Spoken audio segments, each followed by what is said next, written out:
And as you've reported, people have already been released. We have no intention of keeping innocent people in custody. Which I agree with, and I'm sorry to press you on this point, but if people have been released because they are not members of Hamas, if this was filmed by the IDF, it is a clear breach of the Geneva Convention, is it not? So once again, we have to look into where the video came from. It's not official video that was released by the State of Israel. If it were filmed by the IDF, as I just said, it would be a breach of the Geneva Convention, would it not? So I'm not familiar with that level of international law. I know in the past, prisoners of war have been filmed. Often that's good because families can identify people. But as it is a breach or not, I'll have to check with my legal department. Well, it is. I think the tides are turning. And what used to be considered the norms are no longer the same anymore. Like, most media outlets will just take Israel for their words. Whatever the Israeli authorities said, most media outlets will just take that and then we echoed it. But I do think that times are changing.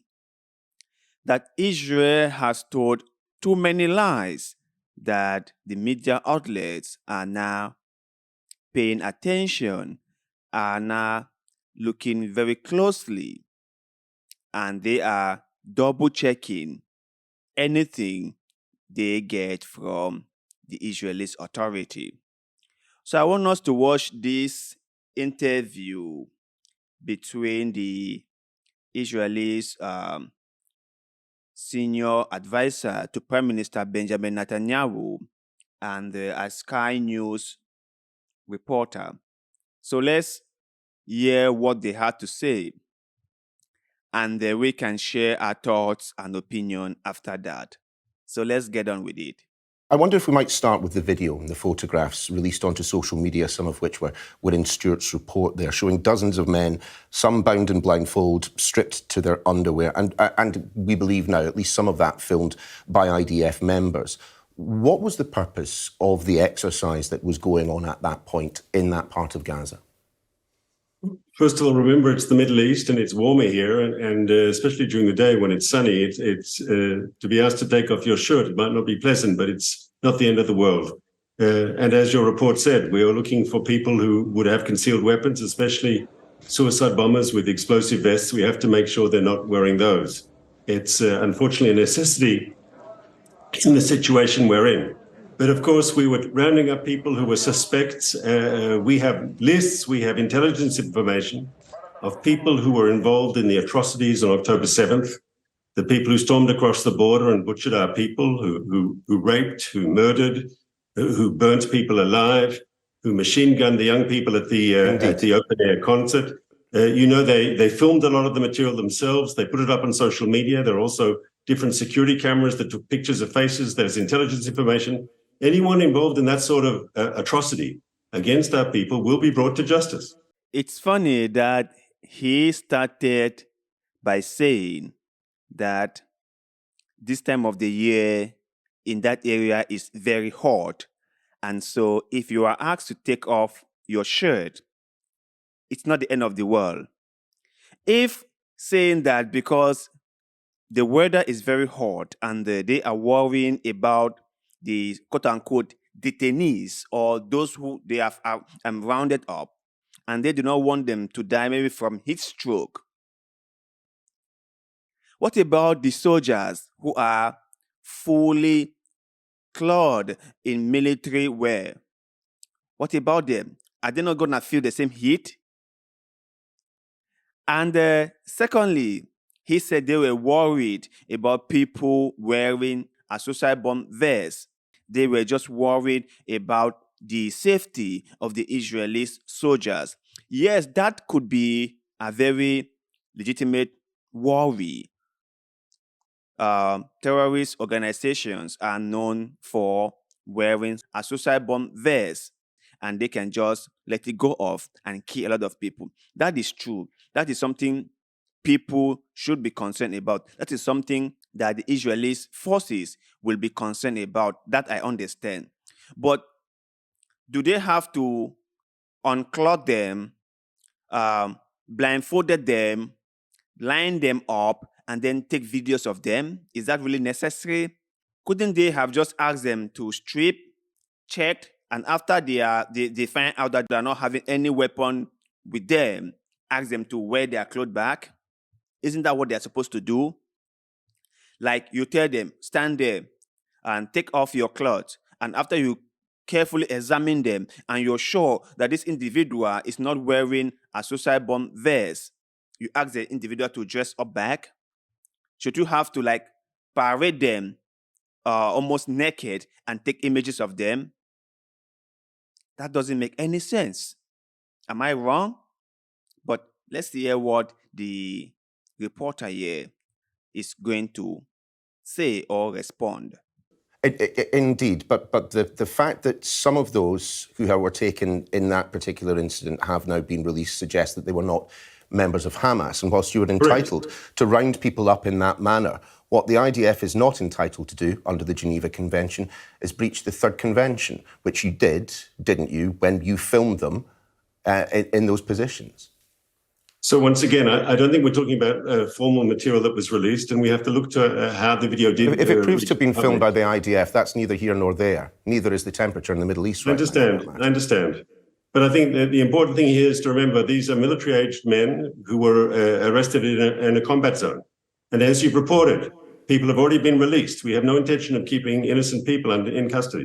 Which I agree with. And I'm sorry to press you on this point, but if people have been released because they are not members of Hamas, if this was filmed by the IDF, it is a clear breach of the Geneva Convention, is it not? So once again, we have to look into where the video came from. It's not official video that was released by the State of Israel. If it were filmed by the IDF, as I just said, it would be a breach of the Geneva Convention, would it not? So I'm not familiar with that level of international law. I know in the past, prisoners of war have been filmed. Often that's good because families can identify people. But as it is a breach or not, I'll have to check with my legal department. Well, it is. It's strange, right? That a senior Israelis advisor to Prime Minister won't know about war crimes, won't know about Geneva Convention on Human Rights, won't know how prisoners of war are supposed to be treated. He won't know all those things. And for him to say that, well, these kind of things have been done before, so we don't find it any strange. It's kind of like crazy. For the fact that people do something doesn't make it right. I have said this again and again and again, and this seems to be the problem with the Israeli authority. This seems to be their problem. They think that the fact that Mr. A did something necessarily means that Mr. B has to do it the same. Or the fact that Mr. A did something and got away with it, it means that when Mr. B does it, people shouldn't hold Mr. B accountable because Mr. A was not held accountable. That is what he is trying to say. And I'm saying that that is not how things work. The fact that Mr. A got away with something does not necessarily mean that Mr. B is going to get away with it. They always do this moral comparison, and I do not understand why they do that. They will say, we, the Israeli Defense Forces, have upheld human rights the most, and even the American war in Afghanistan and Iraq were not like this. They didn't do the same thing that we are now doing. We have done this to the Palestinians. No country fighting a war has ever done this. Always this moral comparison. And I'm trying to say that the situations are quite different. Those countries were not occupied by invaders. America might have gone and invaded Afghanistan and invaded Iraq, But America was not occupying Iraq for many, many years. America was not building illegal settlement before they invade the country. America was not holding part of the country under a siege or making it an open-air prison before they invaded. No, all these things were not happening before America invaded. And no one is saying that what America did was right. No one is saying that what America did was the best. In fact, everyone has said that it was terrible. And if you ask my own personal opinion, I think George Bush should be labeled a war criminal. All those people that got involved in cooking up the war in Iraq should be locked up. Because if that was done by a leader from a third world country, that leader would be lingering in prison by now. The world is not fair, that is for sure. But that doesn't mean we will not call people out when we see them doing things that isn't right. But you guys out there, when you watch the Israeli authorities making excuses like this, when you see them saying that we are not versed or we do not have enough knowledge about the Geneva Convention on Human Rights, what is your take on it? Do you think they clearly do not know or they pretend not to know?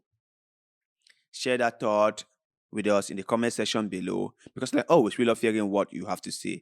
And also, please don't forget to like this video, share this video, follow this channel, because that helps us a lot and we shall forever be grateful to you. So thank you very much for doing just that. And like always, see you in the next one.